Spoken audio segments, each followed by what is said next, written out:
สบายดีพี่น้องมื้อนี้ก็มีพี่น้องมาหาเด้อพี่น้องเด้อมื้อนี้มาจากทางใดเด้บ้านดอนช้างเมืองนครเพ่ง บ้านดอนคางเจ้าสบายดีบ้านดอนคางเมืองนครเพ่งแคนสารวัตร ชื่อหยังเนาะ ชื่อแม่คัน ชื่อแม่คัน โดย สาวสอนบ้านดอน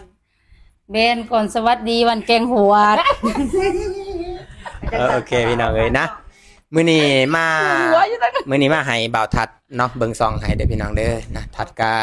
เช็คไปที่เรียบร้อยพี่น้องก็เรียบร้อยแล้วเด้อเอามื้อนี้ก็ขอบใจเนาะที่เดินทางมาไกลมาจาก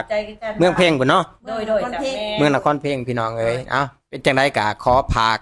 นะซองหน่อยๆเด้อพี่น้องเด้อนะเป็นซองนี้เดี๋ยวทัดจะไปกัดไว้ให้นะเป็นซองที่ว่าบ้านๆเท่านี้แหละเนาะ พี่น้องเอ้ย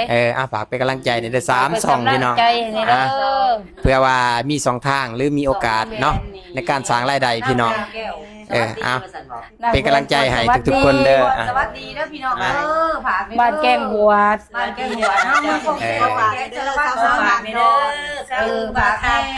ฝากให้เด้อ พี่น้องนี้ คือเก่า